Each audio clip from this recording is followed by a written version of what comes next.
Good morning students. सो बेटा आज हम आपका चैप्टर नंबर 13 स्टार्ट करने वाले हैं। The name of the chapter is surface area and volume. ठीक है, जो भी आपकी 3D शेप्स होती हैं उसका सरफेस एरिया कितना है, वॉल्यूम कितना है, उसके बारे में आज हम इस वीडियो में डिस्कस करने वाले हैं। फार्मूलाज और विद फुल एक्सप्लेनेशन कि कहाँ कहाँ से वो फार्मूलाज आए हैं और उनको कैसे याद करना है। ठीक है, I will give you the short tricks. Clear. तो फर्स्ट ऑफ ऑल बेटा आपके पास एक फॉर्मूला आ रहा है, दैट इज़ बात कर रहे हैं हम लोग क्यूबॉइड की। तो क्यूबॉइड का एक ऐसा बॉक्स है जो कि आपके रेक्टेंगल के कॉम्बिनेशन से बना हुआ है। These all are rectangles. Clear everyone? ठीक है, ये सारी की सारी क्या है, रेक्टेंगल्स हैं। क्लियर, जिनकी लेंथ, ब्रेथ और हाइट तीनों की क्या है, अलग अलग वैल्यूज़ हो सकती हैं। ठीक है, इसलिए हम इनको 3 वेरिएबल्स में लिखते हैं। ठीक है, एल कुछ भी, लेंथ कुछ भी हो सकती है, ब्रेथ भी और हाइट भी कुछ भी हो सकती है। तो फर्स्ट ऑफ ऑल उसके टोटल सरफेस एरिया का जो फॉर्मूला आता है, ये आपने 8th स्टैंडर्ड में पढ़ा हुआ है, that is 2 times LB plus BH plus LH, length into breadth, B into height, breadth into height, length into height. Clear. Lateral surface area, जिसको हम एरिया ऑफ द 4 वॉल्स भी बोल देते हैं, that is equal to 2 times H L plus B. Area of open cuboid, open cuboid बेटा ये आपने याद रखना है, आपको समझ आता है कि लेटर से अगर आपके पास एक ऐसा बॉक्स है जो कि ऊपर से खुला हुआ है, ठीक है, it is open from the top. अगर ऐसा कोई बॉक्स है जो कि ऊपर से क्या है, खाली है, ये सारा का सारा फिलिंग हुई हुई है और ऊपर से क्या है, खाली है। ठीक है, ऊपर उसका ढक्कन नहीं है, विदाउट लिड है। ठीक है, तो उसका फॉर्मूला क्या होगा, या तो आप लेटरल सरफेस एरिया में जो 4 वॉल्स का एरिया है उसमें बेस का एरिया ऐड कर दो, LB ऐड कर दो, और अदरवाइज़ टोटल सरफेस एरिया में से उसके टॉप का एरिया वो भी LB आएगा, वो माइनस कर दो। ठीक है, तो आप दोनों तरह से इसको लिख सकते हो और आंसर सेम आएगा। चाहे लेटरल सरफेस एरिया में LB ऐड कर दो, चाहे टोटल सरफेस एरिया में LB माइनस कर दो। क्लियर। सो नेक्स्ट चलते हैं वॉल्यूम ऑफ क्यूबॉइड की तरफ। Volume of cuboid is equals to length into breadth into height. तीनों डायमेंशंस को आप लोग क्या कर दोगे, इसको मल्टीप्लाई कर दोगे। Clear everyone? नेक्स्ट चलते हैं क्यूब की तरफ। क्यूब और क्यूबॉइड में बेटा मेजर डिफरेंस यही है कि ये है एक क्यूब ही है। Cuboid is a cube, so cube is a cuboid in which all sides are equal.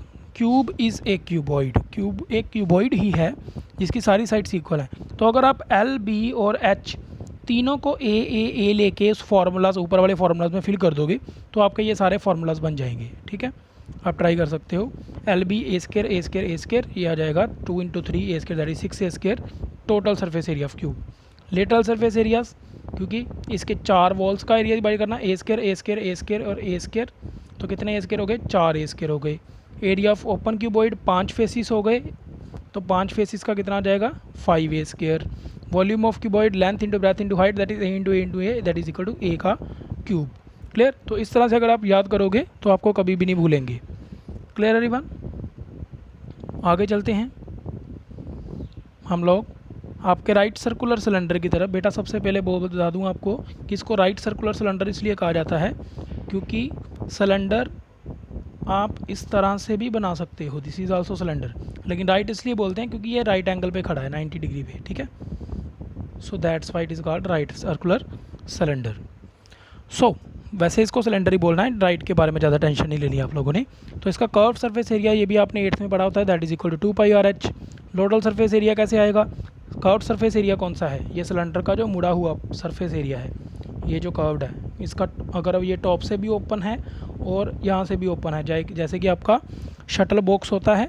Shuttle box आप सभी ने देखा है, जो रैकेट होती है शटल वाला, बैडमिंटन वाली शटल बॉक्स, यहाँ से भी ओपन हो जाता है, यहाँ से भी। अगर उसके दोनों तरफ से हम ढक्कन उतार देते हैं तो एक पाइप की तरह दिखेगा, तो that is called curved surface area. ठीक है, आप पाइप से याद रख सकते हो, जो पाइप का एरिया होता है that is a curved surface area. और अगर वो पाइप दोनों तरफ से बंद हो गई है, जैसे कि वो शटल बॉक्स जो है वो दोनों तरफ से क्या है, उसका हमने लीड लगा दिया है, बंद हो गया है, तो that is called a total surface area of cylinder. ठीक है बेटा, आपको इस बात की अंडरस्टैंडिंग होनी चाहिए कि कब आपने कर्व लगाना है, कब आपने टोटल लगाना है। अगर तो दोनों तरफ से बंद है, ये ढक्कन लगे हुए हैं, ठीक है, तो आप बोलोगे टोटल सरफेस एरिया है। अगर ये दोनों तरफ से ओपन है that is a curved surface area, और अगर एक तरफ से ओपन है एक तरफ से बंद है तो that is a open cylinder. ठीक है, तो तीनों के फॉर्मूलाज क्या होंगे? टोटल सरफेस एरिया को होगा 2πRH। टोटल में कर्व्ड सरफेस एरिया में दोनों ढक्कन का एरिया ऐड हो जाएगा, दोनों लिड्स ऐड हो जाएंगी, दैट इज़ 2πr², क्योंकि दोनों लिड हैं, ढक्कन है, और जो सिलेंडर है ये सर्कल का एरिया होगा। सो πr² कितना हो गया? 2 टाइम्स πr²। और यहाँ से हमने 2πr कॉमन निकाल लेते हैं तो ये हमारे पास फार्मूला बचता है, that is 2πr into h+r और r+h, आप कुछ भी लिख सकते हो। Clear? This is the total surface area of cylinder. Next चलते हैं आगे। ओपन सिलेंडर अगर एक तरफ से खुला है तो कर्व्ड सरफेस एरिया में सर्कल का एक एरिया ऐड हो जाएगा, तो आप ऐसे लिख सकते हो या इसको ऐसे भी छोड़ सकते हो फाइंड करने के लिए। ठीक है, next is volume of cylinder, ये आपने याद करना है, 8th क्लास में किया हुआ है, πr²h। ठीक है, इसको आपने याद ही करना है, πr²h। ये आपको सिलेंडर का जो वॉल्यूम है ये आपको कोन का वॉल्यूम याद करने में हेल्प करेगा। सिर्फ सिलेंडर का याद कर लो, कोन का इसका 1/3 बन जाएगा। ठीक है, तो ये πr²h सिलेंडर का है। अब चलते हैं कॉन की तरफ। This is also a right circular cone. Right का कंसेप्ट वही है, स्ट्रेट खड़ा है। इसकी 3 चीज़ें होती हैं बेटा। फर्स्ट ऑफ ऑल रेडियस होता है, एक इसकी ये परपेंडिकुलर हाइट होती है जो 90 डिग्री में बनती है, दैट इज़ कॉल्ड h, और ये जो स्लांट हाइट होती है जिसे तिरछी लंबाई बोल देते हैं उसको बोलते हैं slant height, that is denoted by l। ठीक है, तो h, l और r तीनों अल्फ़ाबेट में क्या डिफरेंस है आपको समझ आ जाना चाहिए। क्लियर? नेक्स्ट चलते हैं curved surface area. Curved surface area होता है आपका πr_l। Total surface area πr_l में इसके बेस का एरिया ऐड कर देंगे। बेस का एरिया क्या है? सर्कल, तो πr² ऐड हो जाएगा। तो πr_l में πr² अगर आप ऐड करोगे तो πr कॉमन निकल आएगा, अंदर बचेगा l+r या r+l। नेक्स्ट देखते हैं वॉल्यूम ऑफ सिलेंडर कौन। वॉल्यूम ऑफ कौन मैंने पहले बोल दिया कि ये सिलेंडर के वॉल्यूम का 1/3 हिस्सा है। 1/3 हिस्सा उसका 1/3 पार्ट है। तो सिर्फ वॉल्यूम ऑफ सिलेंडर आपका याद होगा πr², उसके आगे 1/3 लगा देना है, तो वॉल्यूम ऑफ कौन बन जाएगा 1/3 πr²। नेक्स्ट चलते हैं। इस तरह से बेटा अगर आप याद करोगे रिलेट करके तो आपको कभी भी नहीं भूलने वाले ये फार्मूलाज। नेक्स्ट आता है आपके पास स्फीयर। सो स्फीयर बेटा इट्स लाइक ए बॉल, जैसे एक बॉल होती है, that is called a sphere. Clear? So sphere की सबसे पहले बात करते हैं उसकी हाइट के बारे में। जो उसका डायामीटर होगा वही उसकी हाइट होगी। जो स्फीयर का डायामीटर होगा वही क्या होगी? उसकी हाइट। क्लियर? तो हम लिख सकते हैं radius is equal to height of the sphere. Clear everyone? Next देख लेते हैं total surface area of sphere. इसकी बेटा याद रखनी है ये कि स्फीयर का एक ईजी कंसेप्ट हो गया। स्फीयर का कभी भी कर्व्ड और टोटल डिफरेंट नहीं होता है, ये दोनों सेम होते हैं। Total surface area is equal to curved surface area, जो किसके इक्वल होता है 4πr² के, और वॉल्यूम ऑफ स्फीयर किसके इक्वल होता है 4/3 πr³। जब भी आपको वॉल्यूम और स्फीयर के एरिया में कोई कन्फ्यूज़न हो तो आप ये सकते हैं वॉल्यूम 3 डायमेंशन में होता है, ठीक है, और एरिया 2 डायमेंशन में होता है। एरिया होता है 2D में और वॉल्यूम होता है 3D में। तो इसकी डिग्री आएगी 3 और इसकी डिग्री आएगी 2। इसकी पावर 2 है और इसकी पावर 3 है। ठीक है, तो इस तरह से आप वॉल्यूम ऑफ एरिया को थोड़ा सा डिफरेंशिएट कर सकते हो। आपको याद रहेगा जब एरिया निकालना है तो πr² लिखना है आपने, और जब आपने वॉल्यूम निकालना है तो आपने πr³ लिखना है। ठीक है, नेक्स्ट बात करते हैं हेमिस्फीयर की। हेमिस्फीयर मीन्स बॉल को आधा बीच से काट दिया गया है। अब जब बॉल को आधा बीच से काट दिया गया है तो इट मीन्स उसकी हाइट भी आधी हो गई। तो height of the ball is equals to radius of the hemisphere. ठीक है, height of the hemisphere is equal to radius. जो जितनी हाइट है उतना ही उसका रेडियस रहेगा। ठीक है, तो ये आपने याद रखना है। एक तो ये हो गया point. Next is curved surface area की बात करेंगे तो बेटा जितना आपके स्फीयर का एरिया था उसका क्या हो जाएगा, हाफ हो जाएगा। उसका क्या हो जाएगा, हाफ हो जाएगा। तो वो किसका 4πr², उसका हाफ करेंगे तो बन जाएगा 2πr²। क्लियर? तो ये हेमिस्फीयर में एक अपने बहुत ही इंपॉर्टेंट पॉइंट याद रखना है आपको। पेपर इस सम में मिलेंगे, एक्सरसाइज में भी मिलेंगे। हेमिस्फीयर में दो एरियाज हैं, इसका टोटल अलग है और कर्व्ड अलग है, ठीक है।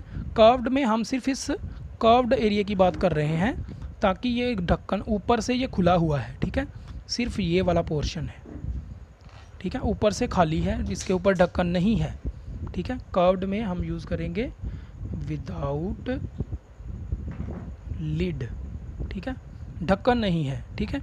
तो सिर्फ मुड़ा हुआ सरफेस कितना हो गया, दैट इज़ कर्व्ड सरफेस कितना हो गया 2πr²।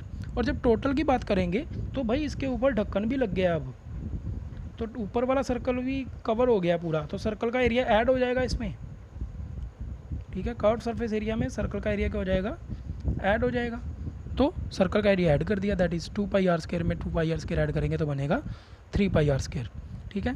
तो एट द लास्ट हम सम अप कर सकते हैं, कर्व्ड सरफेस एरिया है 2πr² और टोटल सरफेस एरिया है 3πr²। किसका है ये, हेमिस्फीयर का, ये याद रखना, हेमिस्फीयर में हो रहा है, स्फीयर में सेम है दोनों।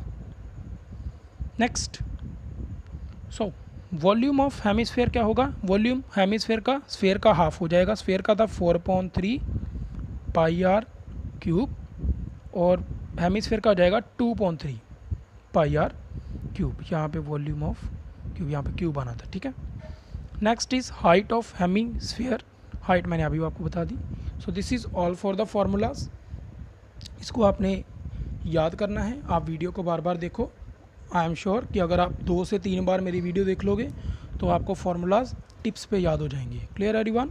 और एक बार इसको बंद करके विदाउट द वीडियो आप लोगों ने without help of the video अपने आप से एक फार्मूलाज लिख के देख लेना, ऐसे ही एक चार्ट बना के देख लेना, ई तक फार्मूलाज जाते हैं ये, ठीक है। 5 फिगर्स हैं, हम इसके बारे में डील करते हैं, ओके। 6 फिगर्स हैं, ठीक है। So have a nice day, thank you, take care. Tomorrow we will start over exercise 13.1. Bye bye everyone.